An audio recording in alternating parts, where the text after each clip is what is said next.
ಎಲ್ರಿಗೂ ನಮಸ್ಕಾರಗಳು. ಇವತ್ತು ನಾನು ನಾರಾಯಣನ 5 ರೂಪಗಳು ಹೇಳಬೇಕು ಅಂತ ಇದ್ದೀನಿ. ವಾಸುದೇವ, ಸಂಕರ್ಷಣ, ಪ್ರದ್ಯುಮ್ನ, ಅನಿರುದ್ಧ, ನಾರಾಯಣ ಅಂತ.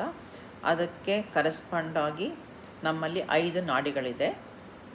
ಮುಂದ್ಗಡೆಗೆ ನಾಂದಿನಿ ಅಂತ ಹೇಳ್ತೀವಿ, ಫ್ರಂಟಲ್ಲಿ, ಸೆಂಟ್ರಲ್ಲಿ.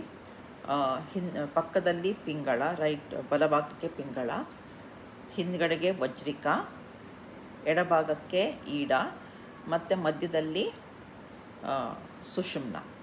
ಸೊ ನಾಂದಿನಿಗೆ ವಾಸುದೇವ, ಪಿಂಗಳಕ್ಕೆ ಸಂಕರ್ಷಣ, ವಜ್ರಿಕಾಗೆ ಪ್ರದ್ಯುಮ್ನ, ಈಡಾಗೆ ಅನಿರುದ್ಧ, ಮಧ್ಯದಲ್ಲಿ ಸುಷುಮ್ನ ನಾರಾಯಣ ಅಂತ.